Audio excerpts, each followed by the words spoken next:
Ako po si Miss Winnie at ito ang ating kwento.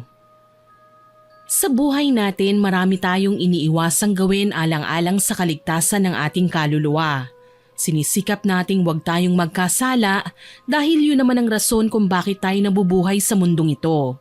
Kaya lang may mga tao talagang sinusubukan ng ating kabaitan na para bang itinutulak talaga nila tayong gumawa ng masamang bagay na magiging simula ng matinding kaguluhan.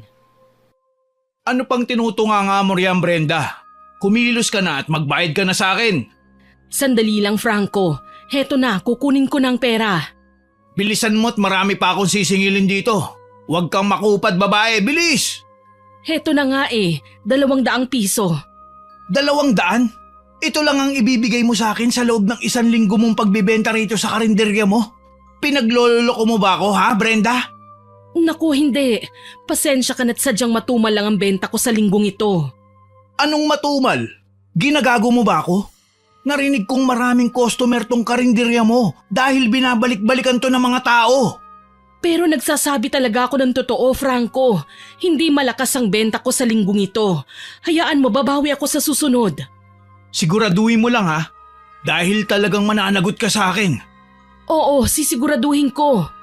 Mabuti kung ganun. At kayo naman, makinig kayong lahat, ha? Ayaw na ayaw ko yung dinadaya ako sa pagbabayad. Huwag niyo akong subukang pagkaisahan. Dahil sa isang iglap nyo lang ay sisiguraduhin kong matatanggal kayo sa pwesto nyo rito. Hindi na kayo makakapagtinda. Naintindihan nyo ba ako? Sabay-sabay na nagsipagsagot ang mga tindera at tindero ng palengking yun.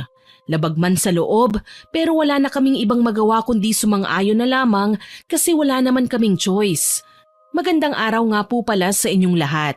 Ako si Brenda, 34 anyos.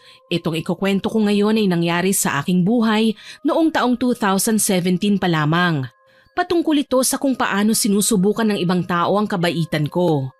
May-ari ako ng karinderya sa palengke. Nakapwesto yon sa tapat ng gulayan ng matalik kong kaibigan na si Sharon. Tindera lang siya ng gulayan na yon at iba ang may-ari. Hindi na nga namin napigilan ni Sharon ang mag-usap pagkaalis ni Franco kasama ang mga alipores niyang parang walang paligo sa loob ng 1 buwan. Ang sama na nga ng ugali nila, ang babantot pa ng amoy. Naku naman Sharon, mukhang mas mabagal pa sa pagong ang pag-asenso natin ito dahil sa pangungutong ng Franco na yun Oo nga Brenda, buwisit na lalaking yon. Hindi pa nga tayo nakakabawi ng maayos sa kinikita natin Naniningil na ulit ng upa rito? Sinabi mo pa, linggo-linggo ba namang naniningil?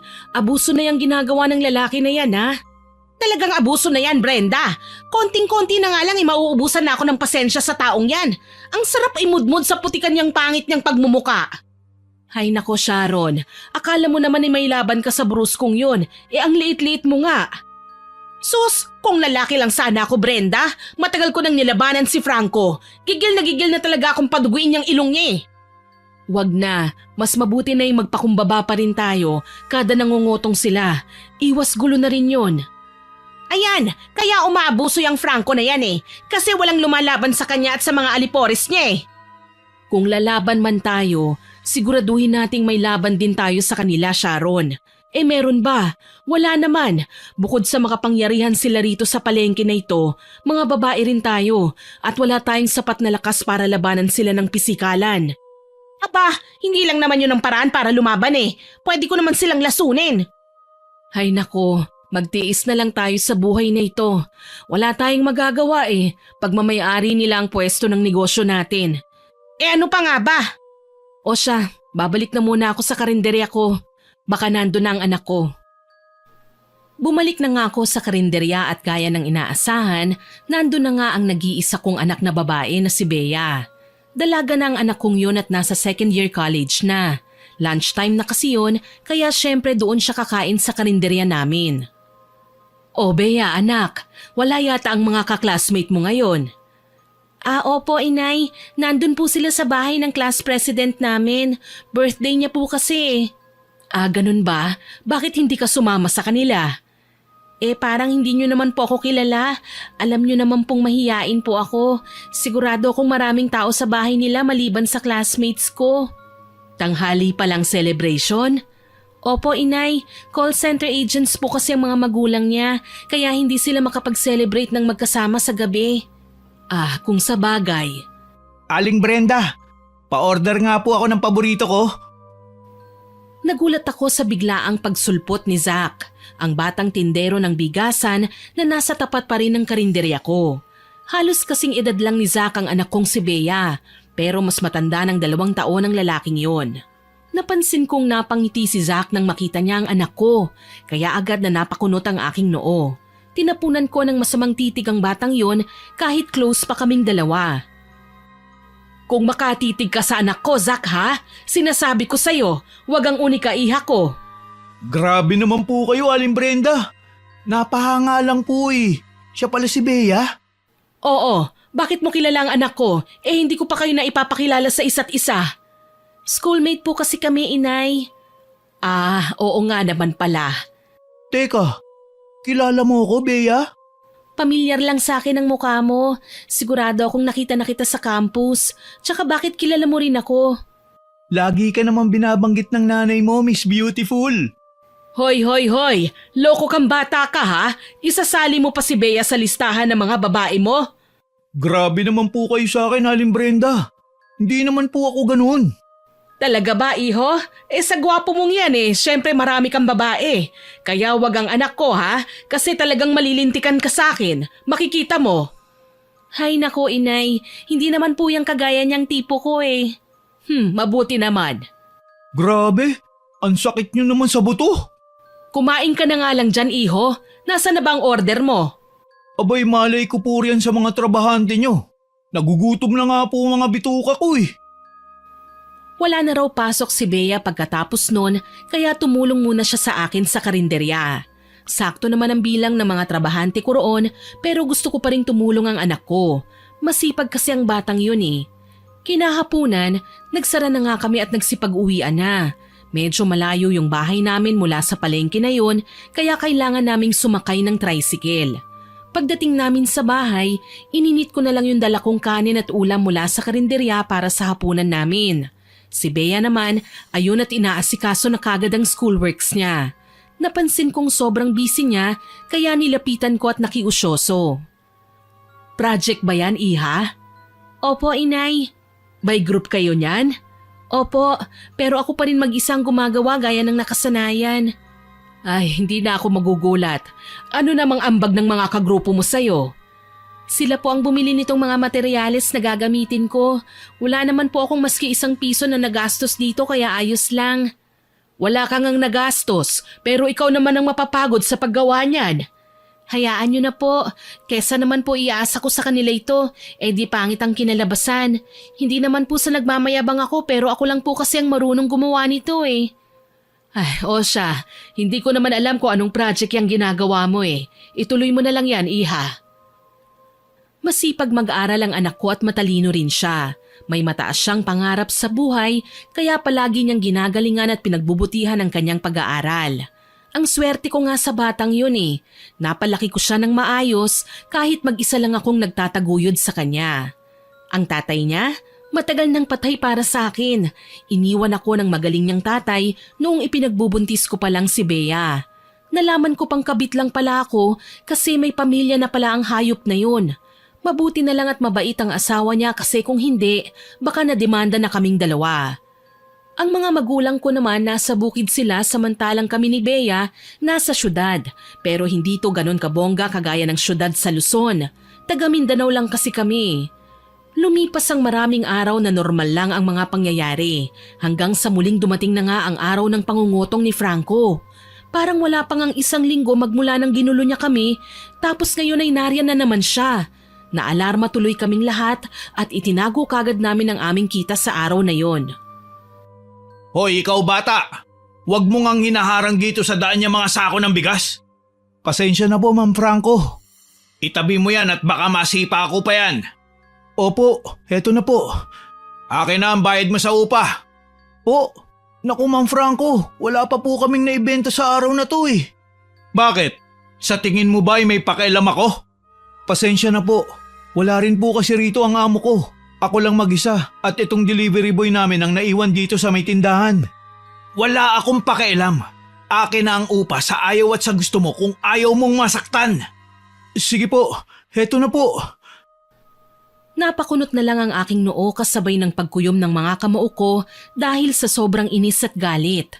Naniningil ulit siya ng iligal na upa na wala naman sa kasunduan namin dati. Ang ibang mga paninda nga ay kinukuha niya na lang na para bang pag-aari niya yon. Kawawa yung mga nagtitinda ng prutas at kakanin kasi diretso dampot lang si Franco tsaka kinakain kaagad. Pati yung mga alipores niya, ganun din ang ginagawa. Hindi naman talaga si Franco ang pinakamay-ari ng pwesto namin sa palengke kundi ang kaanak niyang mayor.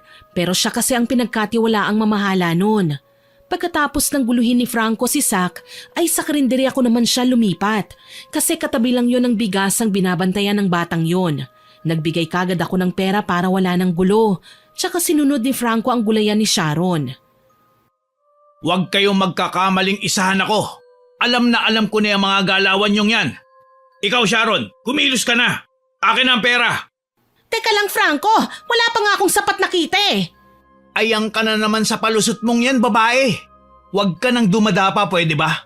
Ibigay mo na sa akin ang pera at nang matapos na tayo. Anong maibibigay ko sa'yo? Hindi pa nga ako umaabot sa kota ko ngayong araw. Huwag mo naman sana akong pilitin kung wala pa talaga, no? Abay, siraulo kang babae ka, ha? Gusto mo bang sirain ko tong pwesto mo? Baka gusto mong makakita ng naglili para mga gulay. Gusto mo ba yun? Hindi naman sa nagmamatigas ako, pero wala pa talaga akong maibibigay sa ngayon eh. Naiintindihan mo ba yon? Hoy Sharon, wag na wag mo akong pinagtataasan ng boses, ha? Paanong hindi? Pinipilit mo ako kahit alam mong wala pa talaga akong maibibigay. Talagang matapang kang babae ka, ha? Pwes, kukunin ko na lang tong mga paninda mo. Mga bata, kumuha na kayo. Teka lang Franco, wag mo namang idamay ang mga paninda ni Sharon. Huminahon lang muna kayo. Matuto naman po sana kayong umintindi, Mang Franco. Namimilit na kayo eh. Hindi na nga namin napigilan ni Zach na bumoses para ipagtanggol ang kaibigan kong si Sharon. Hindi ko na napansing lumapit na rin pala si Zach sa amin at kagaya ni Sharon ay mukhang mainit din ang ulo niya. Parang anumang oras ay gusto nang manuntok ng batang yun kaya lalo akong kinabahan. Hindi pwedeng magkagulo sila roon kasi siguradong maraming panindang masisira.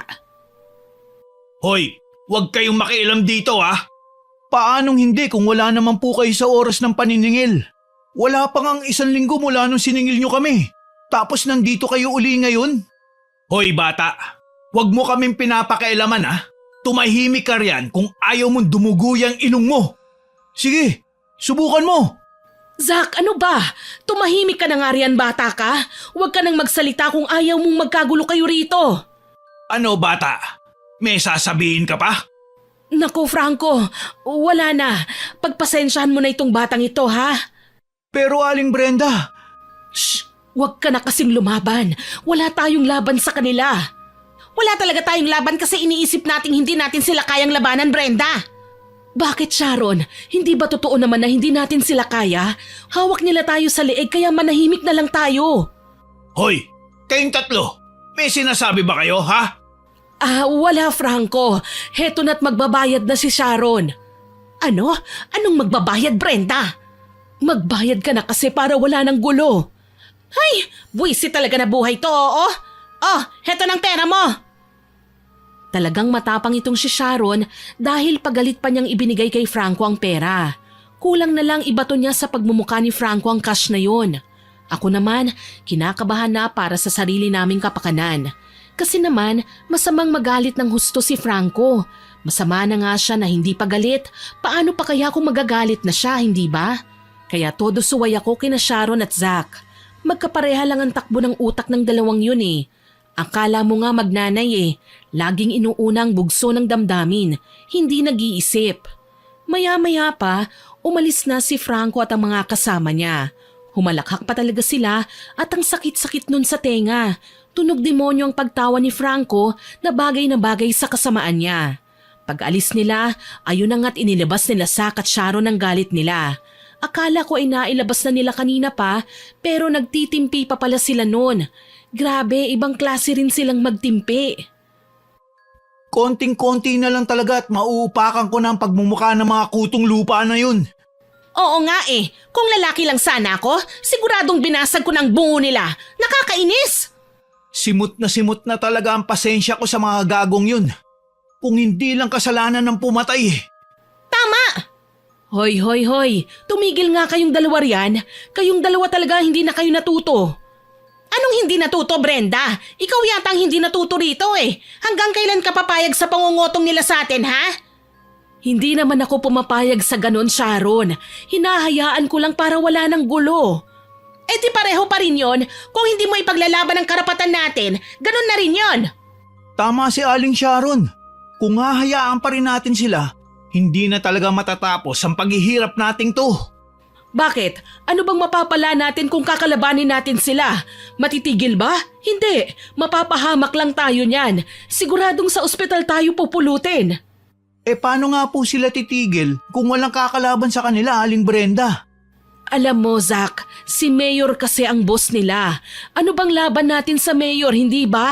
Kahit marami tayong galit na galit kay Mayor, hindi naman tayo nakakakalahati sa mga taong inuuto niya ng ayuda para iboto siya.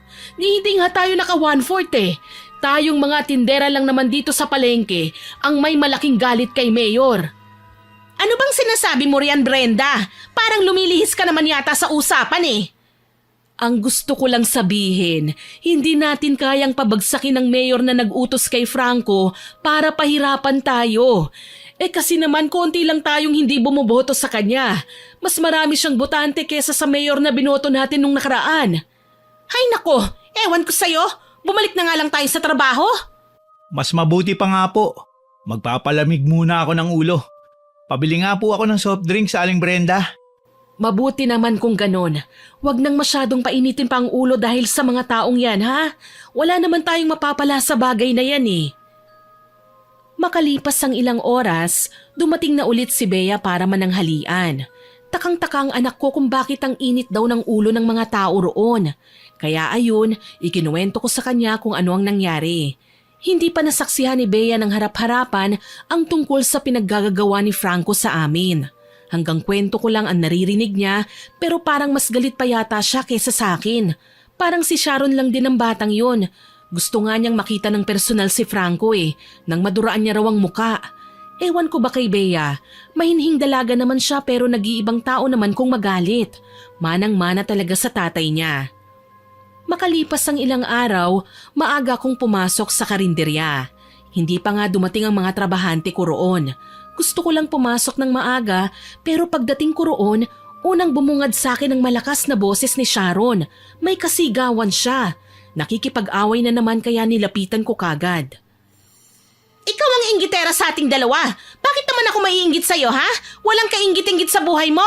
Ang lungkot na nga ng buhay mong babaita ka. Baog ka na nga, wala ka pang jowa.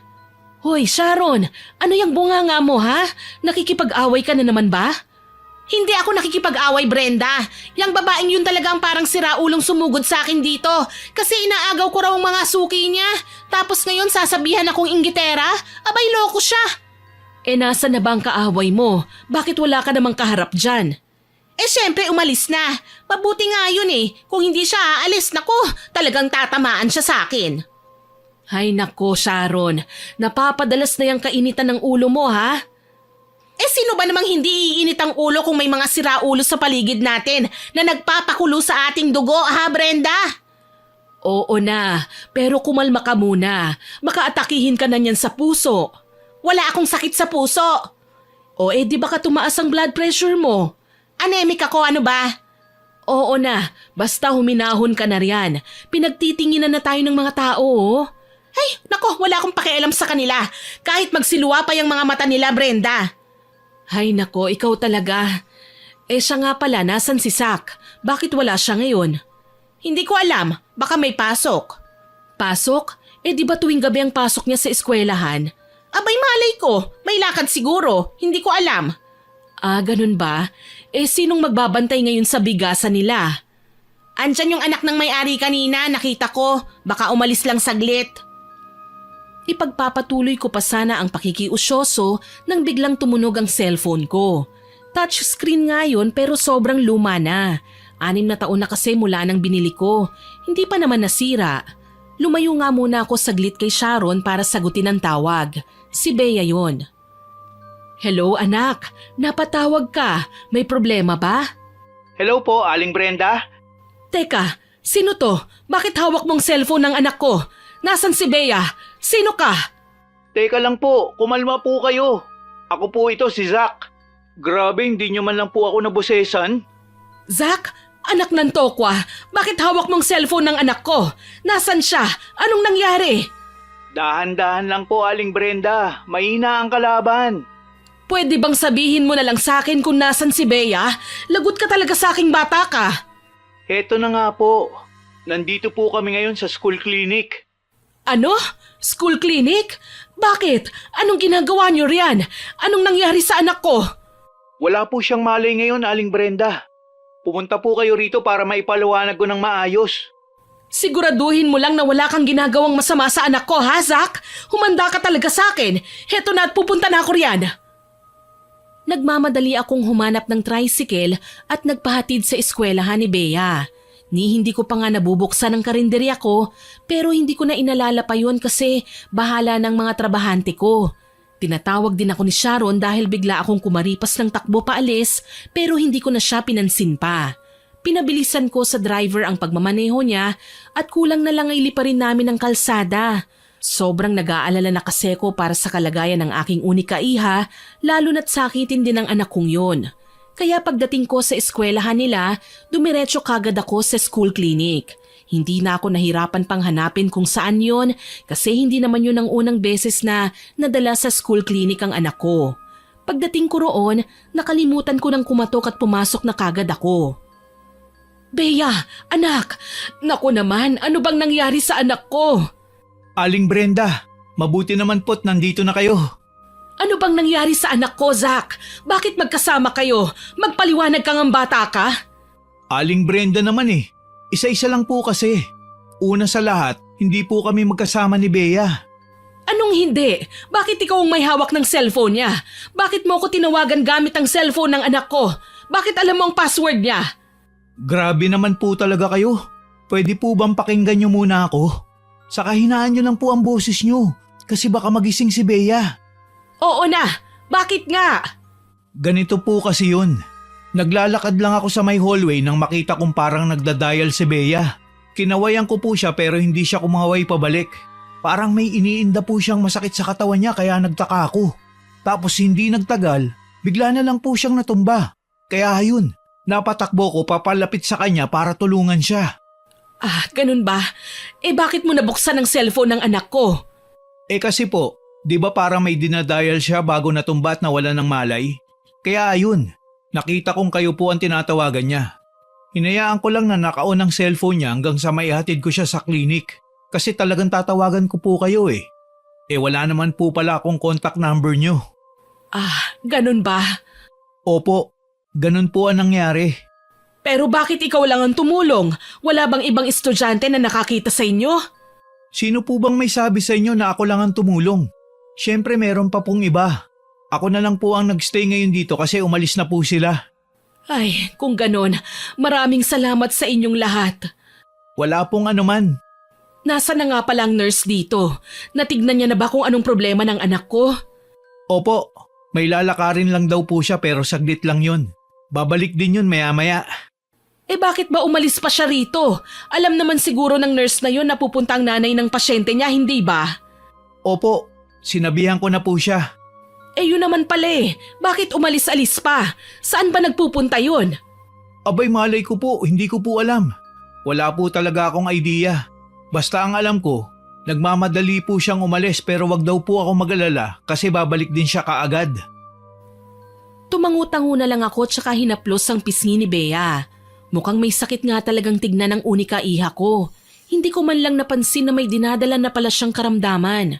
Kung ano man yun, umaasa akong hindi malala ang sakit niya. Maya-maya pa, dumating na nga ang nurse kaya kinausap ko siya kagad. Ang sabi sa akin, mataas daw ang lagnat ni Bea at duda siyang may dengue ang anak ko kasi paulit-ulit na lang daw ang lagnat niya eh. Nalaman ko patuloy na ilang beses na raw nagpapabalik-balik si Bea sa school clinic na yun dahil nga nilalagnat. Kaya ayon, nagsuggest ang school nurse na mas makakabuting ipa-ospital ko na raw si Bea para magamot na siya ng maayos. Hindi naman ako nagdalawang isip na sundin ang suggestion ng nurse na yon. Pina-ospital ko si Bea at nakumpirma kong may dengue nga talaga siya. Pagkagising niya, agad ko siyang inasikaso at kinausap. Bea, anak, kumusta ang pakiramdam mo? Medyo masama po talaga, inay. Naku naman, bakit hindi mo sinabi sa akin na palagi ka na palang nilalagnat? Wag niyo na pong isipin yun. Busy po kasi kayo palagi sa karinderya natin eh. Naku naman anak, alam mo namang ikaw palagi ang uunahin ko kung kailangan mo ko eh. Naku, akala ko ay may nanakit na sayo.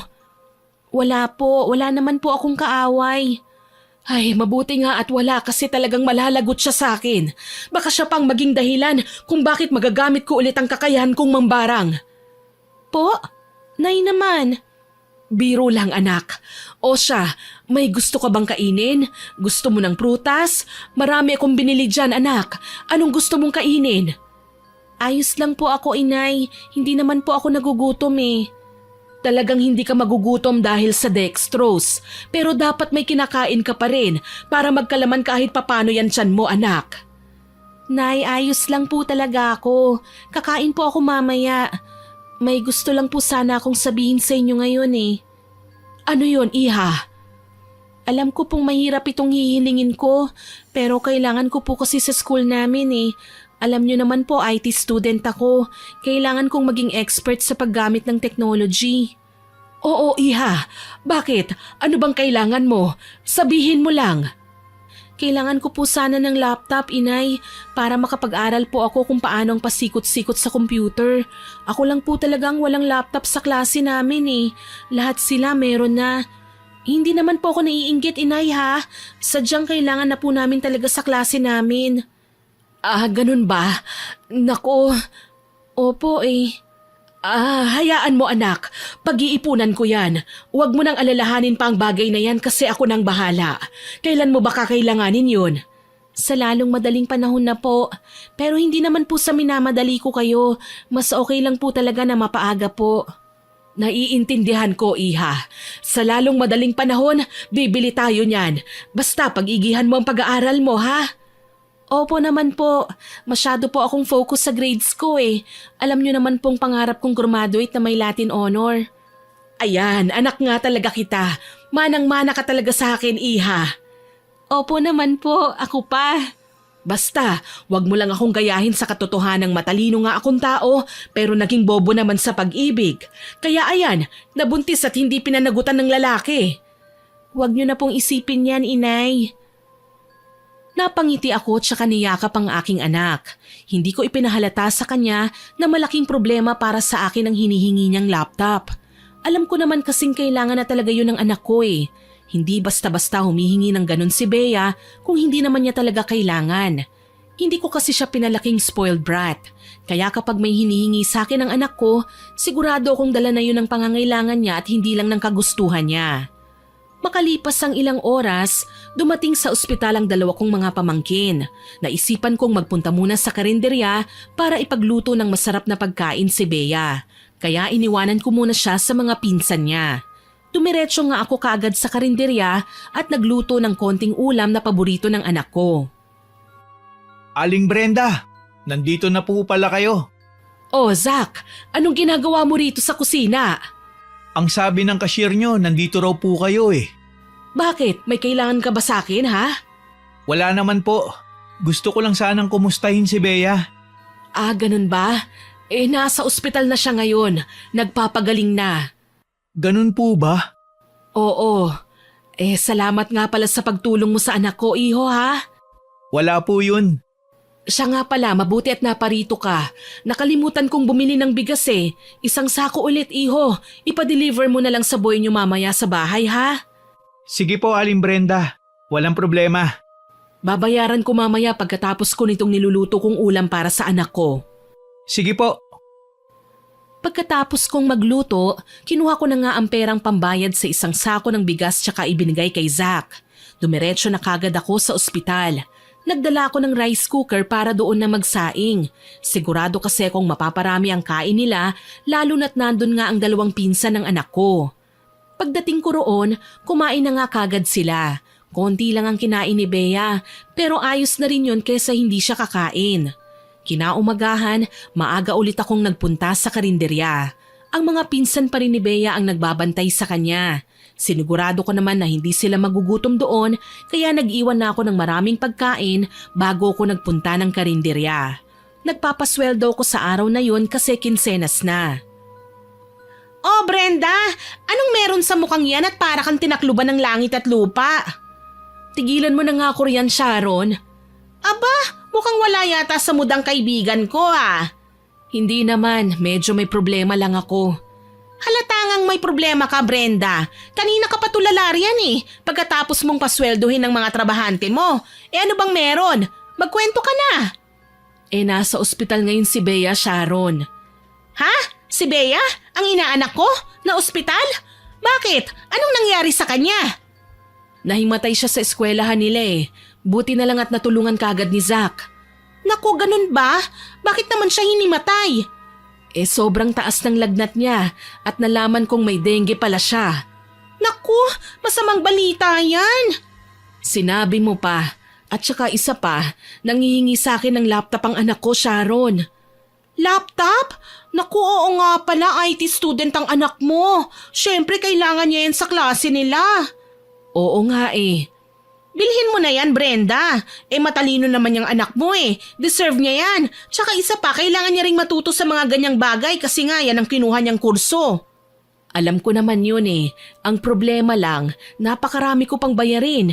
Hindi ko alam kung kailan ko yun maibibigay sa kanya. Kailangan na niya sa lalong madaling panahon. Sa lalong madaling panahon talaga, Brenda? Wala ka pang sapat na panahon para mapag-ipunan yan. Ewan ko, Sharon. Alam mo namang mag-isa lang akong tinataguyod ang mga bayarin namin eh. Bills ng kuryente, upa sa bahay, tubig, lending ko, at mga interes ng utang na puhunan nitong karinderya ko. Hindi ko na alam kung anong uunahin ko eh. Kung sa bagay, mahirap nga talaga ang sitwasyon mo, Brenda. Mag-isa ka lang kasi. Wala kang asawang tumutulong sa'yo. Napailing ako sa sinabi ni Sharon sa akin. Mas pipiliin ko pang maging mag-isa habang buhay kesa makasama ang lalaking kaliwat kanan ng babae. Mabuti nga't iniwanan ako ng taong yun. Pabor din sa akin yun. Ginawa ba naman akong isa sa mga kabit niya? Tsaka isa pa, sobrang tagal na nun. 2 dekada na nga ang nakalipas at napatawad ko na ang tatay ni Bea. Sadyang hindi lang ako makalimot. Ganun naman talaga eh. Mas madali pang magpatawad kesa makalimot at normal lang yon. Ang mahalaga, hindi ako gumanti kasi ipinaubaya ko na ang taong yon sa karma. Maya-maya pa, binulabog ako ng batang si Zach. Kumakain siya ng mansanas habang kumukuha ng upuan at tumabi sa akin. Masyado nang komportable ang batang yun sa akin na para bang nanay niya na ako. Aling Brenda, kumusta na po si Bea? Yan na naman ang tanong mo. Ano bang pakialam mo sa anak ko, ha? Ang sungit niyo naman po. Nangungumusta lang eh. Hay nako, alam mo kasi Brenda, yang si Saki may lihim na… Aling Sharon, tumahimik nga po kayo. Oh, bakit? Totoo naman. Tahimik nga po. Oo, sige. Sabi mo eh. Hoy, hoy, hoy. Kayong dalawa ano yan, ha? Pinagkakaisa niyo ba ako, Sharon? Zach? Ano yung mga tinginan niyong yan, ha? Hindi ko gusto yan, ha? Wala, Brenda. Inaasar ko lang ang batang yan. Siguraduhin niyo lang, ha? Opo, wala talaga. Ikaw, Zach, ha? Wag na wag mong papormahan ng anak ko. Alam kong chick boy ka. Pag ikaw sinasali mong unika iha ko sa listahan ng mga babae mo, humanda ka talaga sa aking bata ka. Grabe naman po kayo sa akin, Aling Brenda. Hindi naman po ako chick boy, ha? Anong hindi? Ang daming babaeng nagkakandara pa sa'yo. Kulang na nga lang ipakyawin nila ang lahat ng paninda niyong bigas. Mapansin mo lang sila. Ang tawag po sa ganun, marami akong tagahanga. Hindi ko naman po pinapatulan ng mga babaeng yun, Aling Brenda. Sila naman ang lumalapit sa akin. Kasalanan ko po bang gwapo ko? Aba, ang yabang nitong batang ito ah. May maipagmamayabang naman talaga ang alaga nating yan, Brenda. Hayaan mo na siya. Ewan ko sa inyong dalawa. Kumilos na nga lang tayo at magtrabaho na. Kumilos na nga kaming tatlo at bumalik na sa kanya-kanya naming trabaho. Ilang araw din akong nagbanat ng buto at halos hindi na ako makatulog ng maayos kasi iniisip ko kung paano ako makakabili ng laptop nang hindi ako matatagalan. Siyempre araw-araw ko ring dinadalaw si Bea sa ospital. Hindi lang talaga ako pwedeng manatili ng matagal doon kasi kailangan kong sipagan pa ang pagtatrabaho. Hindi naman siya pinababayaan ng mga pinsan niya ron. Hindi ko rin sila hinayaang magutom. Naging sobrang nakakapagod ang mga araw na nagdaan hanggang sa muli na namang nagpakita sa amin ang tinik sa aming lalamunan na si Franco. Sa pagkakataong yun, lasing siya habang naniningil kaya sobrang init ng kanyang ulo. Hindi lang basta paniningil ang ginagawa niya ha, kundi panggugulo na talaga. Kada may madampot siyang paninda, tinatapon niya kagad yun o di kaya ay binabato sa kung sino man ang una niyang makita. Ano ba? Wag nga kayong humarang-harang dyan sa dinadaanan ko. Mang Franco, wag po kayong manggulo rito. At sino ka naman bata ka para utusan ako, ha? Hindi ko naman po kayo inuutusan eh. Nakikiusap lang po. Hindi. Ikaw yung matapang na bata, di ba? Ngayon mo ipakita sa akin yung tapang mo. Pasensya na po, pero hindi ako pumapatol sa taong wala sa tamang pag-iisip. Abay, siraulo ka palang bata ka eh. Hindi ko gusto yung paraan mo ng pagtingin sa akin, ha? Ayusin mo yung mata mo kung ayaw mong hugutin ko yan. Paano ko po ba kayo titignan? Dapat ba kindatan ko kayo? Bastos ka talagang bata ka, ha? At talagang kayo pa nagsalita, ha? Zack, ano ba? Huwag mo nang patulan ng lasing na yan. Hayaan mo siya, Brenda. Malaking-malaki na rin naman yung si Zack. Kayang-kaya niya ng Francong yan. Ano? Nababaliw ka na ba, Sharon? Pag nagkagulo ang dalawang yan, lagot talaga si Zack. Hayaan mo na nga kasi. Hoy, wag na kayong magsayang ng oras. Ibigay niyo na sa akin ang upa niyo para sa linggon to. Mang Franco, sumusobra na po talaga kayo eh. Inaabuso niyo na kami. Ang nakasulat sa kasunduan natin, buwan ng upa lang. Tapos ngayon ay naging lingguhan na. Hindi na po tama yan. Tumahimik kang bata ka. Totoo naman po ah. Nangungutong na kayo. Huwag niyong hintayin na mapipilitan kami isumbong kayo sa barangay. Barangay? Kahit magsumbong ka pa sa mga pulis bata, wala kayong laban. Anong laban niyo kay Mayor? Ang sama niyo talaga. Mga mukhang pera. Darating din ng panahon na babagsak yung Mayor niyo. Kapag nangyari yun, pati kayo ay kasamang lulubog sa putikan. Tandaan niyo yan. Hindi ko gusto yung tabas ng dila mo, bata. Pwes, hetong sayo! Sa isang iglap, bigla na lang napasigaw ang lahat ng mga taong naroon dahil sa biglaang pagsuntok ni Franco sa mukha ni Zack. Nataranta kagad ako, lalapitan ko na sana sila, kaya lang ay mabilis akong pinigilan ni Sharon. Marami na ang sumusuway sa kanila, pero wala namang naglalakas ng loob na lumapit. Lalo tuloy akong kinabahan, lalo na't parang nag-iba na ang pagkatao ni Zack. Halatang galit na ang batang yon at walang ibang gustong gawin kundi basagin ang mukha ni Franco. Si Franco naman, hindi rin nagpapatalo. Nagpapalitan lang sila ng suntok sa isa't isa. Mabuti na lang talaga at hindi kasama ni Franco ang mga alipores niya dahil kung kasama niya ang mga yon, siguradong bugbog sarado na si Zack ngayon dahil pinagtutulungan na siya ng mga lalaking yon. Zack! Franco! Tigilan niyo na yan! Hayaan mo na nga sila, Brenda. Mas mabuti yung may lalaban kay Franco para magtanda naman ang lalaking yan. Anong hayaan? Kita mo namang dumudugo na ang ilong ni Zack, oh. May laban nga siya sa lasing na yan.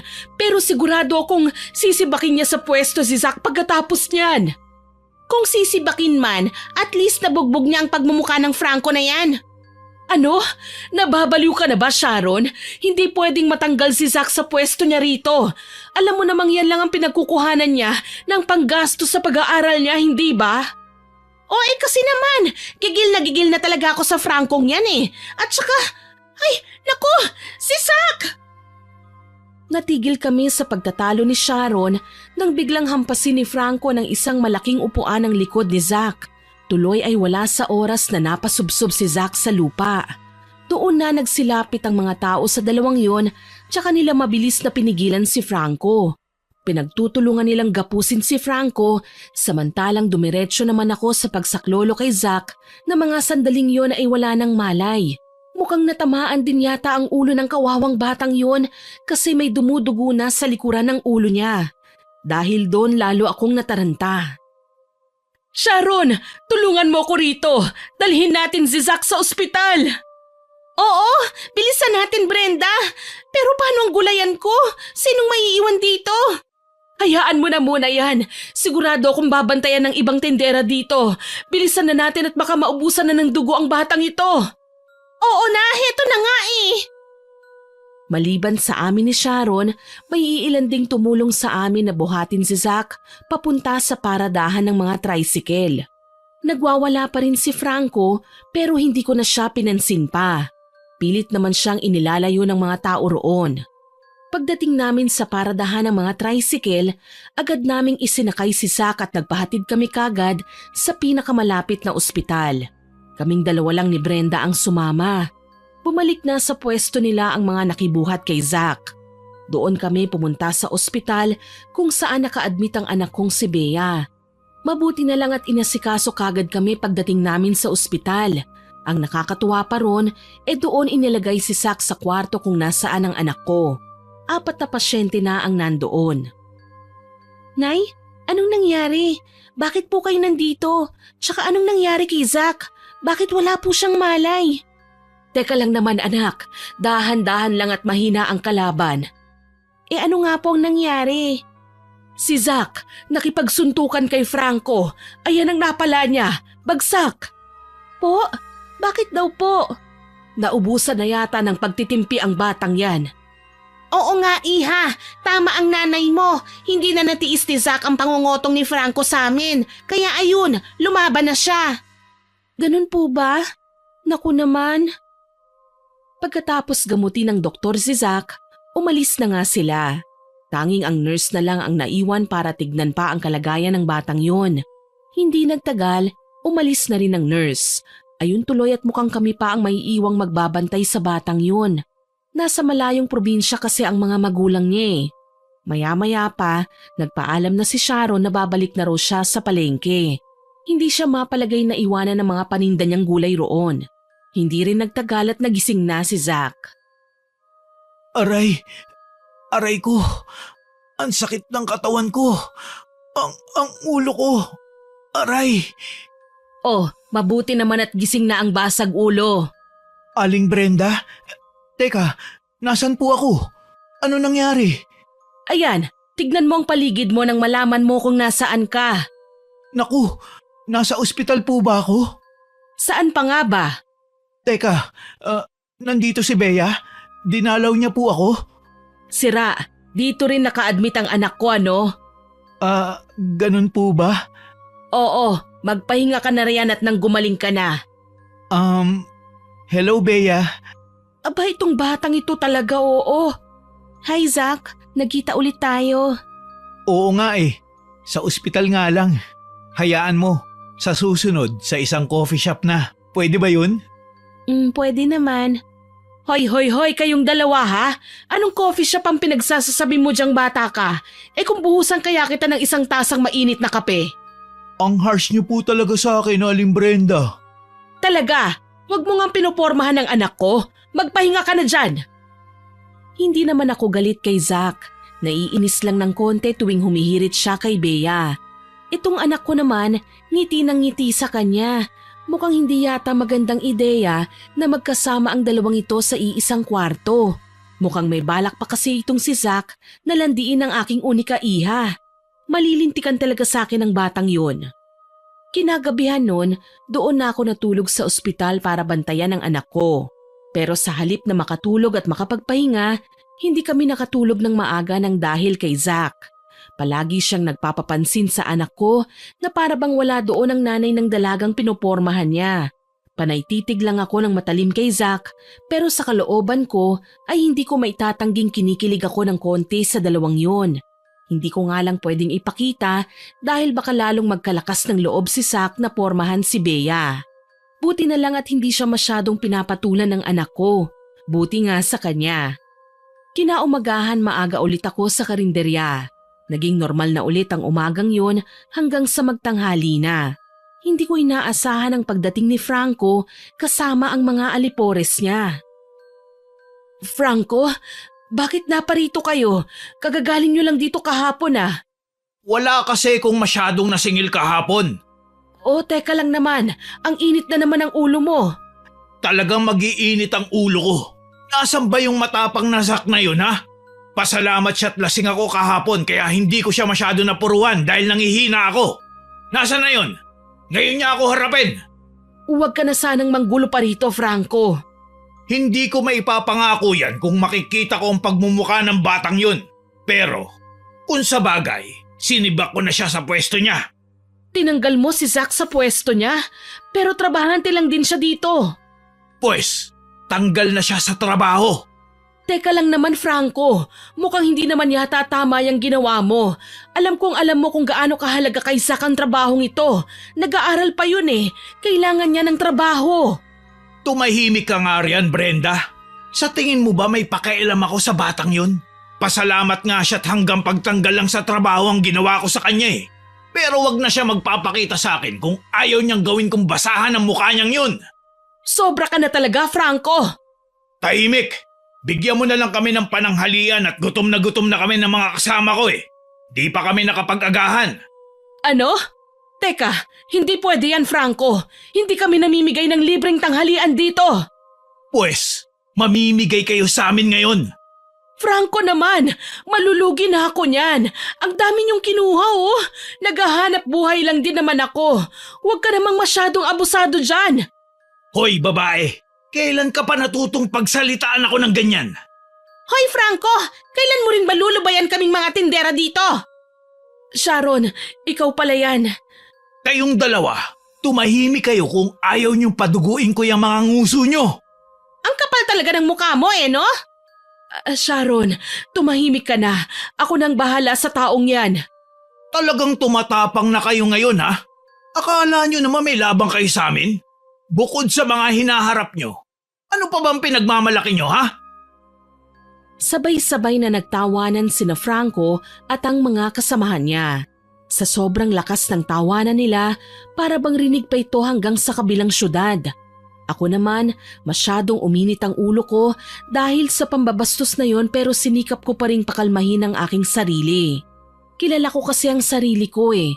Mabait ako at mahaba ang aking pasensya pero sa oras na maubusan ako ng pagtitimpi, hindi ko na magugustuhan ang gagawin ko.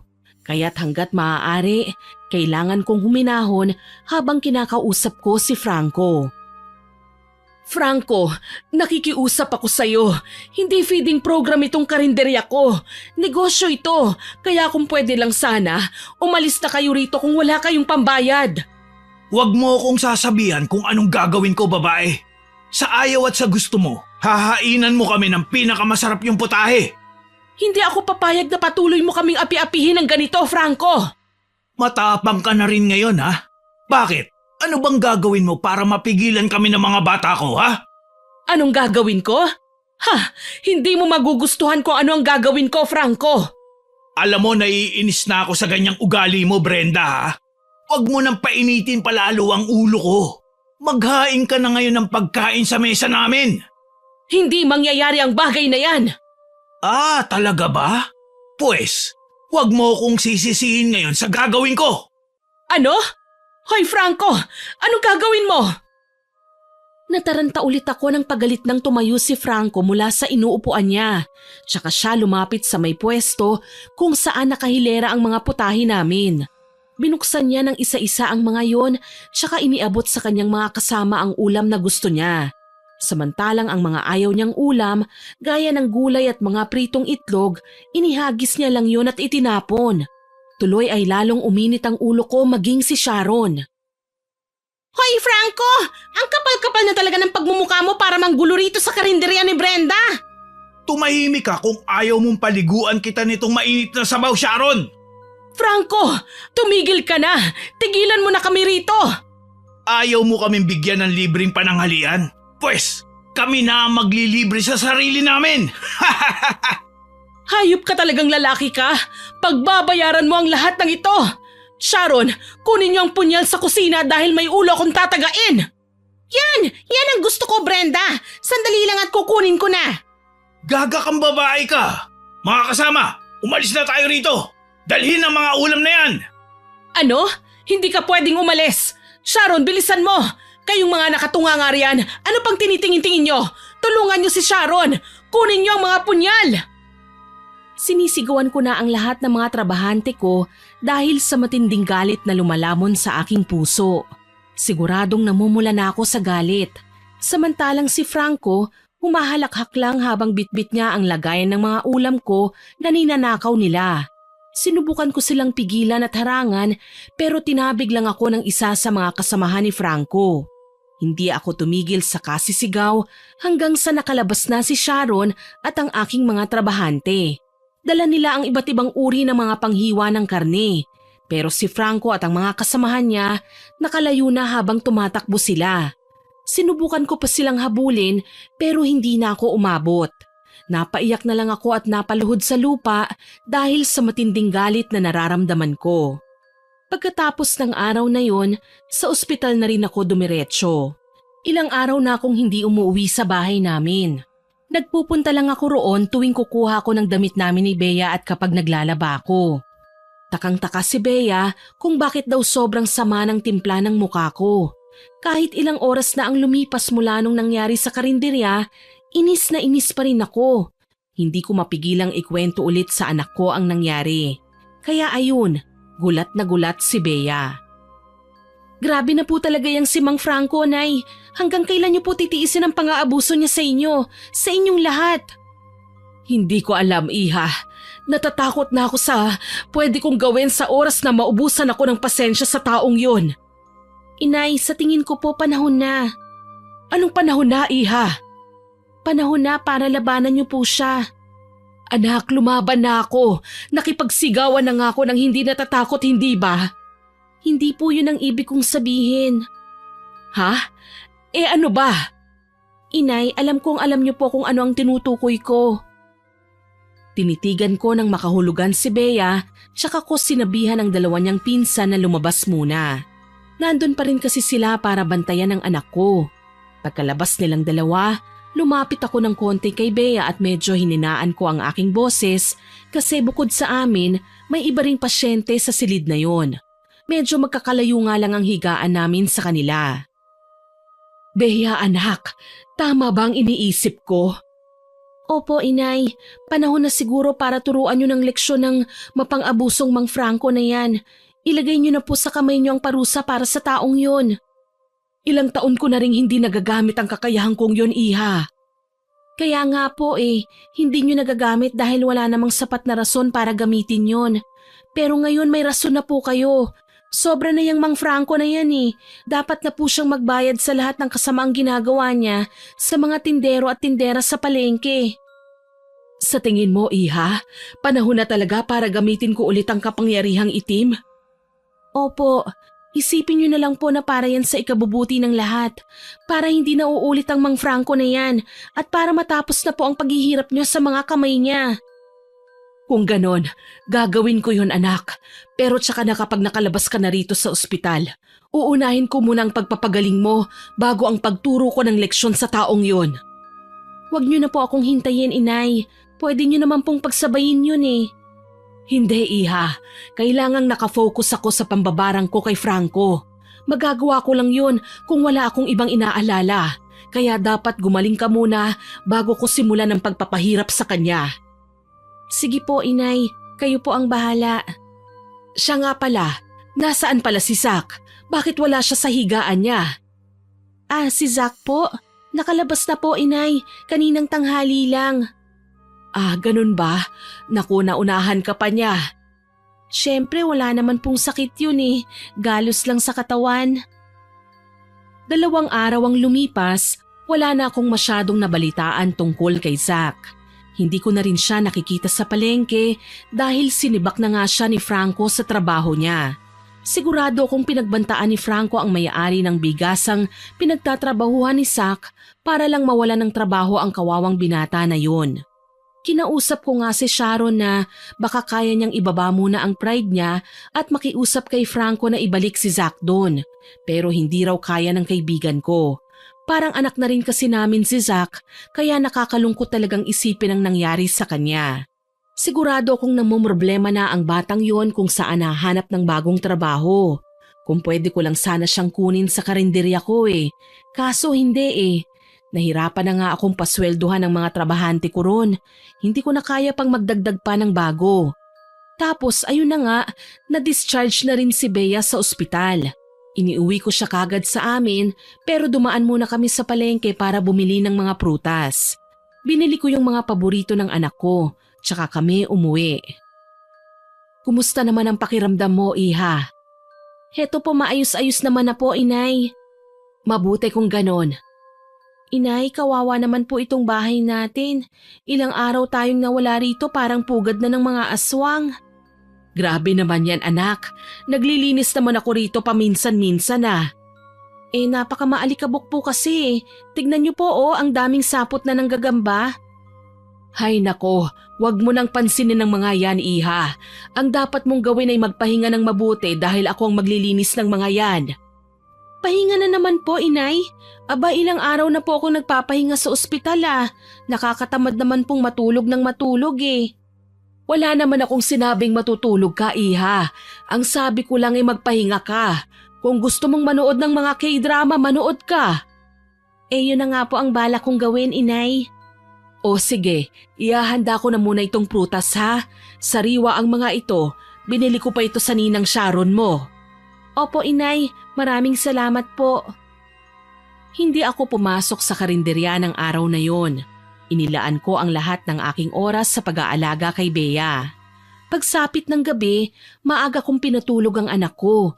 Doon ko na binalak na simulan ang muling paggamit ng aking itim na kapangyarihan, ang pambabarang. Inihanda ko ang lahat ng aking mga kagamitan na itinago ko sa kahon doon sa ilalim ng aking katre. Sobrang dami na ng alikabok ng mga yon, pero kahit balutin pa yun ng dumi, gagana at gagana pa rin ang mga yon. Napadungaw pa ako sa labas at kinabahan ako nang makita kong bilog pala ang buwan. Ibig sabihin nun, lalong lalakas ang puwersa ng aking kapangyarihang itim. Medyo kinabahan ako kasi baka hindi ko makontrol ng maayos at baka mapatay ko kagad ang lalaking yun. Hindi naman ako mamamatay tao Kailanman ay wala pa akong napatay nang dahil lang sa pambabarang ko. Pero may iilan na akong pinahirapan gamit ang kakayahan kong ito. Lahat sila mga masasama ang ugali. Lahat din sila ay tinuturuan ko lang ng leksyon. Walang sino mang nagbayad sa akin na pahirapan ng mga taong yon. Lalo na't walang ibang nakakaalam tungkol sa pagiging mambabarang ko kundi ang kaisa-isa kong anak na si Bea lamang. Maging ang malapit kong kaibigan na si Sharon, hindi niya rin alam ang tungkol dito. Sa gabing yon isinagawa ko ang isang ritual. Bawat mambabarang, meron kaming iba't ibang paraan ng pambabarang. Ang iba ay dinadaan ang lahat sa kapangyarihan, pero ang ginamit ko sa pagkakataong yon ay ang ulam na afritada. Nagluto ako ng afritada sa gabing yon, tsaka ko nilagyan ng ritual ang ulam pagkaluto nito. Inay, gabi na po Bakit nagluluto pa kayo? O Bea, Iha, bakit gising ka pa? Nagising lang po ako dahil nauuhaw ako. Bakit pumunta ka pa rito sa kusina? May inilagay naman akong baso at pitsyel sa mesa mo, anak ubos na po Kukuha nga po sana ako. Naku naman. O siya, sige. Lagyan mo na yan at matulog ka na ulit. Opo, Inay.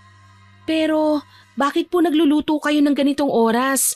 Hating gabi na po Iha, alam kong alam mo kung anong ginagawa ko.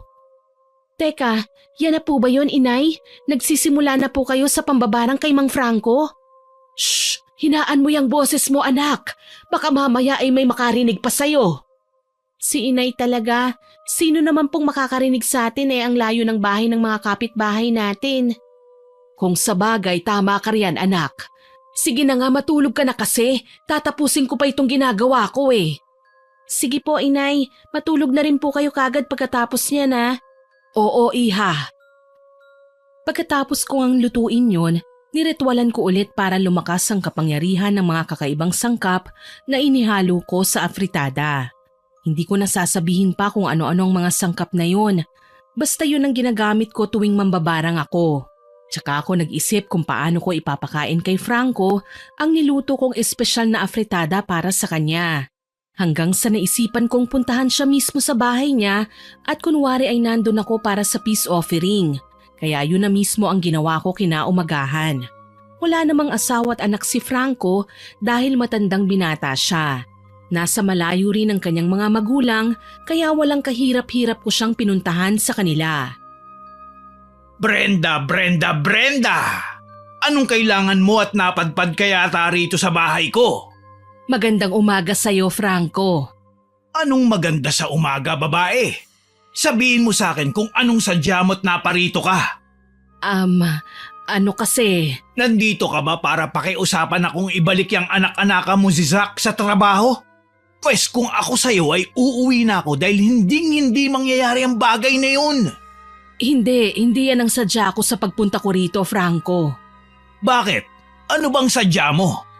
May dala kong afritada. Niluto ko yan para sa'yo. Afritada? Bakit? Anong nakain mo at dinalhan mo pa ako niyan dito sa bahay? Peace offering ko sana sa'yo eh. Gusto ko lang humingi ng pasensya tungkol dun sa sigawan natin sa karinderya noong nakaraan. Sana mapatawad mo ko. Talaga ba? Ang babaeng may paninindigan na kagaya mo, humihingi sa akin ng tawad ngayon? Hindi naman masama kung susubukan ko, hindi ba? Sana tanggapin mo itong afritada ko. Masarap yan. Nakakatawa ka, Brenda. Pero sige, total ay gutom na gutom pa ako.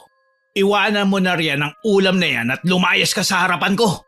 Baka may magawa pa ako sa yung hindi mo magustuhan eh. Ang sexy mo pa naman. Heto na ang afritada mo. Uuwi na ako ha. Salamat. Hindi ko mapigilang kabahan dahil sa paraan ng pagtingin ni Franco sa akin. Kaya ayun, nagmamadali na akong umalis doon at dumiretso sa karinderya para sabihin sa mga trabahante ko na hindi ulit ako makakapasok. Hindi ako nagtagal doon. Umuwi kagad ako sa amin para alagaan si Bea. Hindi pa kasi siya gaanong magaling eh. Kinagabihan, may nararamdaman akong kakaiba. Hudyat yun na nakapasok na sa katawan ni Franco ang espesyal na sangkap na inihalo ko sa kanyang afritada. Dahil doon, hindi na ako nagsayang pa ng oras. 8:00 pa lang yun ng gabi pero bala ko nang simula ng tunay na ritual para maramdaman na ng lalaking yun ang sakit na ibibigay ko sa kanya. Kaya lang, sa hindi inaasahang pagkakataon ay biglang may kumatok sa aming pintuan. Pagbukas ko, bumungad sa akin ang nakangiti na medyo kinakabahang mukha ni Zach. Hello po, Aling Brenda. Magandang gabi po sa inyo. Zach, anong ginagawa mo rito sa amin? Ano po kasi? Aba, bakit nakaporma ka yata? Tsaka bakit may dala kang mga prutas at bulaklak? May chocolates pa. Kasi, Aling Brenda, Hoy, ikaw na bata ka ha? Tapatin mo nga ako. Nililigawan mo ba ang anak ko? Ganun na nga po. Anak ng tokwa, kailan pa? Bakit hindi ko alam ang tungkol dito ha? Nay, sino pong kausap nyo? Ay, Zach, ikaw pala yan. Halika, tuloy ka. Hi Bea. Ang sungit naman itong nanay mo. Hinaharangan pa talaga ako. Abat loko ka talagang bata ka. Baka gusto nyong magpaliwanag ano? Eto na nga po. Pasensya na kayo, Aling Brenda. Kasi hindi ko po nasabi kagad sa inyo. Naduwag po kasi ko eh. Kailan mo nga sinimulang ligawan ang anak ko? Nitong nakaraan lang po, nung nakalabas ako sa ospital. Talaga? Buti naman at hindi mo sinabi sa akin kagad. Kasi talagang hindi ko hahayaang makalabas ka pa ng ospital na yon. Lulumpuhin talaga kitang bata ka. Ang sama niyo po talaga sa akin, Aling Brenda. Buti na lang at hindi nagmana sa inyo tong napakaganda ninyong unika iya. Ewan ko sa yung bata ka. O siya, pasensya ka na pero kailangan mo nang umuwi ngayon din. May kailangan pa kaming asikasuhin dito. Grabe, pinapalayas niyo na po kagad ako. Oo talaga. Kung hindi ka pa uuwi sa inyo, hahabulin kita ng kutsilyo. Gusto mo yon? Eto na nga po, uuwi na. Bea, para sa'yo ang lahat ng dala ko. Sana magustuhan mo ha. Pasensya ka na rin at ngayon lang ako nakadalaw ulit. Sobrang busy kasi ako sa eskwelahan at sa paghahanap ng bagong racket eh. Okay lang, Zach. Walang problema. Salamat dito ha, nag-abala ka pa. Sige, paano ba yan? Pinapauwi na ako ng ikalawa kong nanay. Mauna na ako ha? Sige, ingat ka pa uwi. Oo naman. Aling Brenda, mauna na po ako ha? Oo, huwag ka nang babalik dito ha. Pabiro ko pang tinulak si Zach palabas ng bahay namin, tsaka ko ikinandado ang pintuan. Paglingon ko kay Bea, ayun at nakangiti ng malapad ang anak ko. Mukhang kinikilig na yata. Loko talagang Zach na yun ah. Sabing wag niyang pormahan ng anak ko eh. Niligawan ba naman kagad? Kung sa bagay, bagay rin naman sila. Parehong gwapo at maganda. Pareho ring matalino. Inay naman, wag naman po kayo ganun kasama sa manliligaw ko. Tigilan mo nga ako riyan anak ha. Ganun talaga kami ng batang yon. Eh baka mamaya nasasaktan na yun sa mga sinasabi niyo, inay. Hindi ah, sanay na si Zach sa bunganga ko. At saka isa pa, ganun kami magbiruan. Alam mo namang kaming dalawa na ni Sharon ang parang nanay-nanayan niya. Kung sa bagay may point naman po kayo. O siya, lantakan mo na yung dala ni Zach at magpapatuloy na rin ako sa agenda ko ngayong gabi. Po, ano po bang gagawin niyo ngayon? May lakad po ba kayo? Hay nako iha, ano pa bang gagawin ko? Siyempre, sisimulan na ang pagtuturo ng leksyon kay Franco kahit hindi ako isang guro. Ay, oo nga po pala. Hindi kayo guro, mambabarang lang. Sige po inay, galingan niyo ha. Siguraduhin niyo pong may aral na mapupulot si Mang Franco sa leksyon niyong yan. Siyempre naman iha. Ah nga pala inay, ikamamatay niya po ba yan? Ano ka ba Bea? Siyempre hindi. Anong silbi ng aral kung mamamatay naman siya, hindi ba? Eh siyempre hindi. Magdurusa lang siya sa isang sakit na hindi kayang gamutin ng mga doktor. Isang uri ng sakit na kontrolado ko ang lahat-lahat. Kontrolado ko kung anong oras, anong araw, at kung gaano kahina o kalakas ang sakit na mararamdaman niya. Ayan, maganda po yan, inay. Tignan natin kung may lakas pa siyang manggulo sa palengke. Sinimulan ko na nga ang ritual na yon. Pagkatapos ng halos isang oras kong pagriritual, sobra akong nanghina. Matagal na rin kasi kung hindi nagriritual, kaya normal lang sa katawan ko na parang manibago ulit. Hindi naman malala yun kasi nabawi ko naman kagad ang aking lakas kinaumagahan. Gabi-gabi kong ginagawa ang ritual na yon hanggang sa hindi na ako nanghihina pagkatapos. 3 gabi na wala akong tigil sa ginagawa ko. Bawat gabing nagdaraan ay palakas ng palakas ang sakit na binibigay ko kay Franco. Hindi ko man nakikita ang lalaking yon pero nararamdaman kong tumatama na sa katawan niya ang aking kapangyarihang itim. Hanggang sa dumating ang araw na nabalitaan ko mula kay Sharon ang tungkol sa nangyari kay Franco. Ang sabi, isinugod raw sa ospital si Franco nung araw ding yun kaya tuwang-tuwa ako. Para akong nagpa-party sa sobrang sayang nararamdaman ko. Hindi ako nakaramdam ng konsensya dahil deserve naman ng lalaking yun ang nangyayari sa kanya. Makalipas ang ilang araw, nakapag-usap kami ulit ni Sharon nung kumakain siya sa karinderya. Wala siyang ibang bukang bibig kundi ang nangyari kay Franco. Kaya ayun, maang-maangan naman ako. Hoy Brenda, nabalitaan mo bang nangyari kay Franco? Kay Franco? Bakit? Ano ba nangyari sa kanya? Nagkasakit daw, malala. Kakaiba raw ang sakit na nakuha ng taong yon. Ah, yan ba yung sinabi mo sa akin na isinugod siya sa ospital? Oo, yun nga. Pero hindi ko pa alam kung bakit siya isinugod sa ospital. Pero ngayon alam ko na kung bakit. Ha? Alam mo na? Bakit daw? Yun na nga, may malala raw sakit. Hindi ko alam kung anong sakit niya. Basta ang weird niyang tignan. Balot na balot ang kanyang buong katawan. Yung mukha niya lang ang nakikita ko at sobrang namumula siya. Idagdag pa yung pangingitim ng eye bags niya ha. Naku, mukha siyang puyat na puyat. Parang hindi natulog sa loob ng 1 taon. Grabe ka naman Sharon, napaka-OA mo talaga. Pero seryoso Brenda, nakakapagtaka talaga ang nangyayari kay Franco. Para siyang kinarma sa lahat ng kasamaan niya sa atin dito. Oo nga ganun dapat ang iisipin natin Sharon. Oo talaga, alam kong mali ang maging masaya sa pagdurusan ng ibang tao. Pero kapag si Franco na yon, wala na akong pakialam. Dapat lang yun sa kanya. Tahimik akong napangiti dahil sa sinabi ni Sharon sa akin. Masaya ako na marinig ang bagay na yon. Sigurado rin akong tuwang-tuwa ang lahat ng mga tindera at tindero sa palengking yon kasi mag-iisang linggo na rin nilang hindi nakikita ang pagmumukha ni Franco. Higit sa lahat, natutuwa ako dahil kontrolado ko kung kailan gagaling ang lalaking yon. Kaya dapat ay pag-isipan kong mabuti kung paano ko babaguhin si Franco. Hindi pwedeng mapupunta lang sa wala ang paggamit ko ng kapangyarihang itim. Nagtrabaho lang ako ng maigi ng araw na yon. Naalala ko kasi ang laptop na dapat kong pag-ipunan. Si Bea, pumasok na ulit siya sa klase nila kasi kaya na raw niya. Wala namang duda na kaya na niya dahil matapang ang anak kong yun. Binilinan ko na lang siya na sa susunod, dapat ay magsabi na siya sa akin kung may nararamdaman siyang sakit sa kanyang katawan. Para naman aware ako sa nangyayari sa anak ko. Bandang 4:00 ng hapon nang maisipan kong sunduin si Bea sa eskwelahan nila. Gusto ko lang na magkasama kaming umuwi sa bahay. Tsaka balak ko ring dumaan sa tindahan ng street food dahil gusto kong kumain ng maraming kwek-kwek. Paborito rin ng anak ko ang mga street food. Kaya ayun, magkasama nga kaming kumakain habang nagkukwentuhan. Inay, magugulat po kayo sa balitang dala ko ngayon. Oh, ano yun anak? Si Mang Franco, nakabalik na raw po kagad.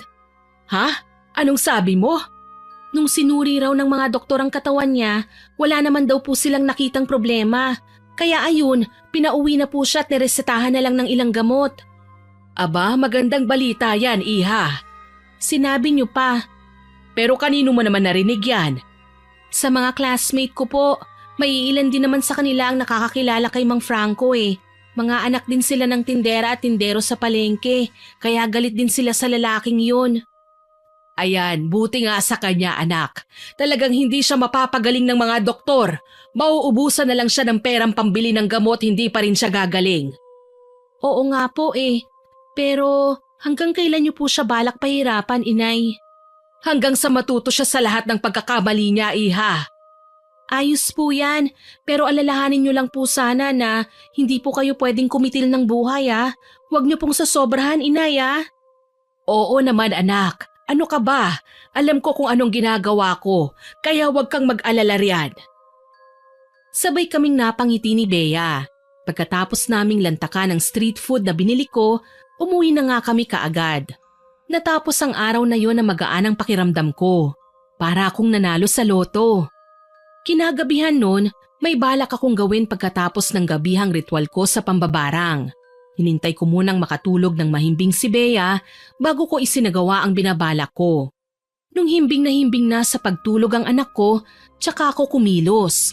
Nagsuot ako ng sapatos na itim, jeans na itim at jacket na itim na may hoodie. Nagsuot din ako ng face mask.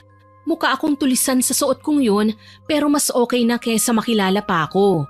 Dahan-dahan akong lumabas ng bahay at patagong naglalakad papunta sa bahay ni Franco. Siyempre hindi ako dumaan sa kabahayan. Doon ako sa madilim na likuran ng mga bahay. Isang lighter lang ang dala kong pang-ilaw at yun ay may mahinang flashlight pa para hindi ako makita ng sinuman. Pagdating ko sa bahay ni Franco, sobrang dilim na. Nakapatay na ang ilaw kaya pumasok kagad ako pero hindi sa pintuan kundi sa bintana. Siyempre sarado ang pintuan niya pero kurtina lang ang pantakip ng bintana kaya hindi ako nahirapang pasukin yun. Nandun na nga siya at nakahiga na. Puti at wala siyang kwarto. Isang buong silid lang ang bahay niya. Alam kong gising pa si Franco kaya gumagalaw-galaw ako at naglikha ng konting nakakikilabot na ingay para mapansin niyang hindi siya nag-iisa sa bahay niyang yun. Hindi nagtagal, napansin niya nga ako kaya gulat na gulat siya. Sinadya ko namang ibahin ang aking boses para mas mahirapan siyang makilala ko. Anak ng... Sino ka? Anong kailangan mo sa akin? Paano ka nakapasok sa bahay ko? Franco! Franco! Franco! Sino ka nga? Huwag kang lumapit sa akin! Oh, bakit? Nahihirapan ka na bang tumayo? Kung ganon, talagang natamaan ka na ng husto sa sakit na binigay ko sa'yo! Anong sabi mo? Anong sakit? Anong ibig mong sabihin? Franco, nandito ako para sabihin sa'yo na hawak ko ang buhay mo. Ang sakit na pinagdurusahan mo ngayon, ako ang may gawa niyan! Ano? Anong klaseng nilalang ka ba? Hindi pa ba halata, Franco? Isa kong mambabarang. Binabarang kita. Bakit? Sino ka ba? Bakit mo to ginagawa sa akin? Dahil masama kang tao, Franco, marami kang pinapahirapan, kaya dapat lang na magdusa ka sa barang na yan. Titigilan lang kita kung magbabago ka na. Magbabago? Oo, tama. Hindi ko na kaya to. Parang awa mo na. Sabihin mo kung anong kailangan kong gawin. Mabuti at naitanong mo yan. Unang-una sa lahat, ibalik mo ang trabaho ng taong tinanggalan mo ng trabaho sa palengke ng walang sapat na dahilan. Ano? Paano mo naman nalaman yan? Sino ka ba talaga? Huwag ka nang magtanong pa. Ikalawa, tigilan mo na ang pangungutong sa mga taong naghahanap buhay doon. Ayos lang ang upa, pero ang pangungutong maling-mali na. Oo, sige. Gagawin ko yan. Ikatlo, tigilan mo ng paninira at panghihingi ng mga panindaron. Sige. Walang problema. At ang panghuli, huwag ka nang manggugulo sa palengke o sa kahit na sino doon. Magpakabait ka na, kasi kung hindi, sisiguraduhin kong mamamatay ka sa barang ko. Naiintindihan mo ba? Oo, naiintindihan ko. Hindi ko marinig! Lakasan mo! Oo, naiintindihan ko. Magpapakabait na ako. Mabuti kung ganon. Tandaan mo, nasa paligid lang ako at nagmamasid sa'yo, kaya umayos ka. Hindi ko na hinintay pang makasagot si Franco. Nangangatog na ako dahil baka mabisto niya ako. Lumabas na ulit ako ng bahay niya at tawang-tawa ako, pero pinigilan ko lang. Ramdam ko ang panginginig ni Franco dahil sa takot. Hindi ko man nakikita ang mukha niya, sigurado naman akong bilog na bilog ang kanyang mga mata at nanginginig pa sa takot. Makalipas nga ang ilang araw, hinintay ko ang aksyong gagawin ni Franco. Hanggat hindi ko nakikita ang pagbabago niya, patuloy ko pa rin siyang babarangin gabi-gabi. Hanggang sa dumating ang araw na bumalik si Franco sa palengke, hindi para manggulo, kundi para humingi ng tawad sa mga taong naroon. Gulat na gulat ang lahat sa ginagawa niya. Kahit inaasahan ko yun ay hindi ko pa rin maiwasang magulat. Binalik niya rin si Zach sa trabaho niya. Maging ang mga iba pang mga nawalan ng trabaho dahil sa biglaang pagtanggal ni Franco sa kanila. Alam kong sobrang sama ako sa inyong lahat. Alam ko rin na mahirap akong patawarin dahil sa lahat ng pang-aabuso ko. Pero pinagsisisihan ko na po ang lahat ng yun. Hihintayin kong dumating ang araw na mapatawad ninyo akong lahat. Mabuti naman at natauhan ka na, Franco. Shh, Sharon, huwag ka nang humirit pa dyan. Ay, pasensya naman. Nagulat lang ako eh. Kaya pala pinatawag niyo ako rito. Isa itong malaking himala. Sinabi mo pa, Zach. Mabuti naman at wala nang tinik sa lalamunan natin. Tahimik lang akong napangiti sa gilid. Walang kaalam-alam ang mga taong yon na ako ang nagpabago kay Franco. Tagdaan ng maraming araw, linggo at buwan, bumalik na nga ang tunay na kapayapaan sa palengke namin. Nakapag-ipon na rin ako ng pera pambili ng laptop ni Bea. Si Zach naman, sinagot na rin siya ng anak ko at masaya na sila sa kanilang relasyon. Gumaling na rin ang sakit na ibinigay ko kay Franco. Masaya ako dahil nagamit ko na ulit sa mabuting bagay ang aking kapangyarihang itim. Ako ang patunay na hindi lahat ng mambabarang ay abusado. May mga kagaya ko pa rin na ginagamit ang kakayahan namin para sa mabuting paraan. Sana po ay nagustuhan nyo ang kwento natin ngayon. Pero bago ko po tapusin ito, hindi makukumpleto ang upload natin ng walang shoutout. Shoutout po kay Cola Lona, kay Ma'am Elizabeth Pamintuan, kay Nelly Riasol, kay Len TV, kay Rosalie Cawano at sa mga kapatid at pamangkin niya sa Zamboanga City.